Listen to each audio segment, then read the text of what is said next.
Na kwa kitambulisho hicho, mpenzi mtazamaji, ndio hivyo tumeng'oa nanga katika kikao pale ambapo tunaangazia zaidi masuala ya usajili wa wapiga kura, tukiwa tunaangazia vijana, iwapo watajisajili kuwa wapiga kura na ni sababu gani ambazo zimefanya vijana kutoshiriki katika masuala ya upigaji kura, ikizingatiwa uchaguzi uliopita wa mwaka 2022, lakini tunaelekea katika uchaguzi mkuu wa mwaka 2027, wakati ambapo tume ya uchaguzi na uratibu wa mipaka nchini IEBC ilizindua rasmi zoezi na shughuli ya kujisajili kama mpiga kura. Wakati ambapo tunaangazia haya, tutakuwa na swali letu siku hii ya leo, na swali hili ni kuhusiana na iwapo wewe kama kijana popote pale ulipo umejisajili kama kijana. Studioni mimi Elizabeth Mutuko, Victor Muyakane, Stanley Nyaringita, wote kwa pamoja tutahakikisha kwamba huu mjadala unanoga na hauwezi kunoga wakati ambapo wewe pale nyumbani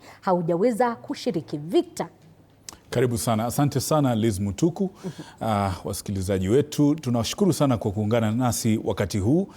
Jinsi mlivyosikia, jina langu ni Victor Muyakane, and together with the rest of my colleagues we're going to be able to tackle this program, this particular question head on and from all angles that we can imagine. And we want to ask a very important question: will the youth of this country shape the politics of this great country that we all share, or will they be shaped by this situation that we find ourselves in?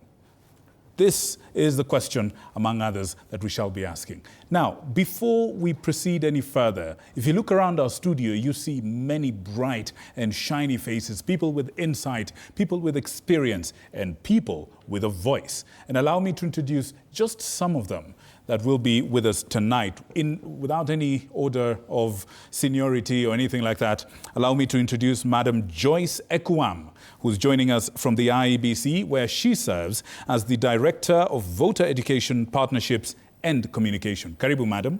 Asante. Thank you very much. Next, we have the Reverend Caroline Kiarie, who's joining us from the Anglican Church of Kenya, Thika Diocese. Karibu sana. Thank you very much. Excellent. Next, we have Kamau Wambiyu, who is the chairperson of the National Youth Caucus. Kamau, welcome. Thank you, thank you. Excellent. Next, we have Janet Watoro, who's joining us from TISA, where she serves as program assistant. Karibu sana. Thank you. Excellent. Next, we have James Mulamba, who is a youth leader. He wears many hats, and we shall be able to talk to him a little bit further on. And later, last but not least, we have Tabitha Olwach, who is the youth participation champion from Siasa Place. Over to you, Stanley.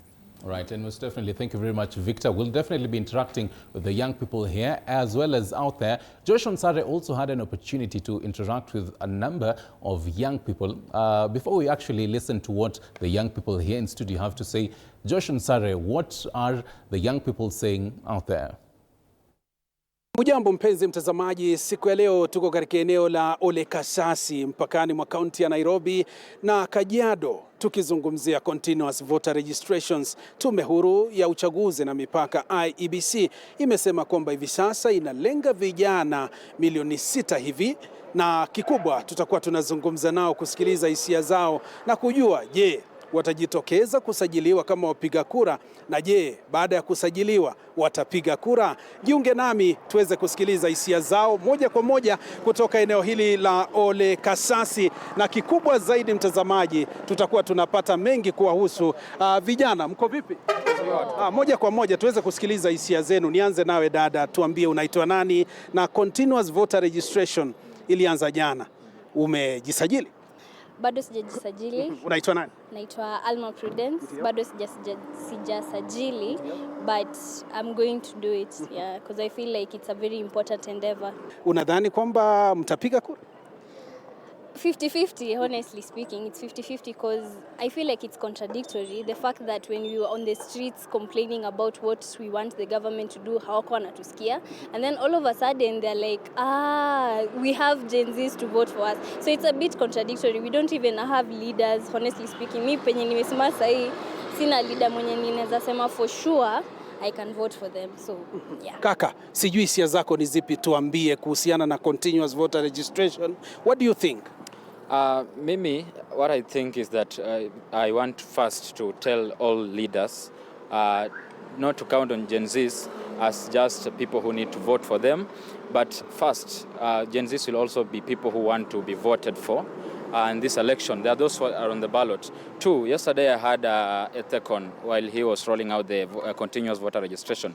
He was talking of the youths as the target for this voter registration. So I want to tell Ethekon that if indeed you are targeting the youths as IEBC, make sure that these voter registration centers are brought close to people. Let us have voter registration in institutions, especially universities. Naam, shukran sana. Mtazamaji, umeweza kuyasikiliza mwenyewe kutoka kwa vijana hawa ambao wamezungumza, na vile ikumbukwe kwamba katika maandamano ambayo yalifanyika mwaka jana, mwaka 2024 na vile mwaka 2025, tuliwaona vijana wakiwa katika mstari wa mbele kutaka mageuzi katika serikali. Tusikilize ni kipi wanacho cha kusema kuhusiana na zoezi hili na uongozi uko vipi kwa sasa. Tuambie jina lako na hali itakuwaje? I'm Abid Wekesa, and I could want to thank that continuous voter registration has resumed, and mine is just to say that the commission should make sure that places of voter registration should be decentralized, to make sure that this process is inclusive, to make sure that all people register, including the marginalized, the pastoralists, and even the people with disabilities. Tuambie jina lako na unaonaje continuous voter registration, na wewe mwenyewe ushajisajili? Mimi naitwa Martin Matthew. I'm a leadership trainer, I'm a law student. Nimejisajili pale Bahati constituency, na ninaamini ya kwamba, acha tu niongeleshe leaders wetu.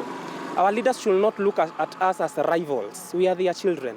We are not rivals. We are the ones who are going to shift 2027 votes. Na hivi sasa kuna wale ambao wanasema kwamba watachukua kura, lakini tumeona the trend from the previous years that the young generation, they register as voters, but at the end of the day they don't go to vote. Is that one changing going forward? That will change, and allow me also to advise the Independent Electoral and Boundaries Commission to add more resources. We are going to see a huge turnout in the 2027 elections. We are going to vote. My goodness, we are posting this voter registration links and everything on our statuses. We are mobilizing young people from every corner using our TikTok pages and every other social media handle, meaning that the IEBC should have more resources because we are going to have more turnout. Na mtazamaji, umeweza kuyasikiliza mwenyewe. Kuna swala lingine ambalo linajitokeza kila wakati tunapozungumzia masuala haya ya usajili wa wapiga kura. Hivi sasa walengwa ni vijana kwa asilimia kubwa, na ningependa kusikiliza hisia zako kaka. Hivi sasa tukizungumzia usajili wa wapiga kura, vijana mkilengwa, je, nyinyi mnasema mko tribeless, nyinyi hivi sasa mnasema kwamba mko leaderless. Je, hili linaathiri vipi shughuli zenu za kupiga kura mwaka 2027? Asante sana. Kwa majina naitwa Samuel Gikundi, na maoni yangu ni ya kwamba tunapoangalia swala letu la kuwa tribeless ni kwa sababu we have learned from our parents. Tuangalie miaka iliyopita, makosa gani ambayo tulifanya. During this period, 2024-2025 when umesema, we had protest. What was the issue of this protest? So the reason why we are pushing being tribeless and leaderless is because we cannot identify with any leader who is really showing interest. Na tuache uongo. Most of them wanakuja na tupromise. Tumeahidiwa mashule mingi, tumeahidiwa hospitali nyingi. Watu wanaumia. Juzi pale tumeenda kwa Kaluma boy. Huyu ni baba ya mtu ambaye ako na stroke, anakosa hospitali nzuri ya kwenda. All in the name of hakuna access to this. Tunaangalia education. So the reason why we are saying this is because being tribalistic ndio imetuletea hizi shida zote. Wazazi wetu samahani, lakini wengi wao ni tribalistic. Anatuambia pigia huyu kura kwa sababu ni wetu, pigia huyu kura kwa sababu ametoka kwetu. Kwa hivyo this time around kama vijana tumeamua kwamba tumechoka. Na tunataka kubadilisha. Na tutabadilisha hii kwa kuchukua our voters card na kupiga kura. So we want to request the IEBC, tafadhali, and we are not requesting, we are demanding our rights. Let us have access to this registration. Ilete kwa campuses. Campuses is where we have the most people. If you go to NKU, we're around 70,000. African Nazarene, we have so many students hapa. Bring those registration processes hapa because the young people wengi ndo hawajaregister. Kwa hivyo, if you are really looking for young people, come to them. If hata pia kama tunaingia hata social media, let me see IEBC hata kituma pale TikTok. Tengeneza hata dance challenge ya voter registration. Tutapiga kura. Wito wako ni upi kwa Kenya? Actually, as student leaders, this is what we are saying to IEBC. bring voter registration to institutions, to universities. And actually we have students who can work as clerks for registration. Wacha wakule hiyo pesa, employ them as clerks for voter registration, and mtaona students registering as voters. And in the end, we have said we are going to elect an accountable government, and that's what we are going to do. Yes. At 2027, we are not going back. That's our say, and we'll say that until we have the right people in office. Yes. Bila shaka mengi yamesemwa kuhusiana na usajili wa wapiga kura, ikizingatiwa kwamba hivi sasa tume ya IEBC inawalenga vijana ambao ni wengi tu humu nchini ili kushiriki katika uchaguzi mkuu wa mwaka 2027 na vile vile katika chaguzi ndogo ambazo zinatarajiwa kufanyika mwezi wa Novemba, ambao ni mwezi ikiwa ni tarehe 27. Hivyo basi endelea kufuatilia TV47, nikiripotia TV47 kutoka eneo hili la Olekasasi mpakani mwa kaunti ya Nairobi na Kajiado. Wanakwetu wananiita Joash.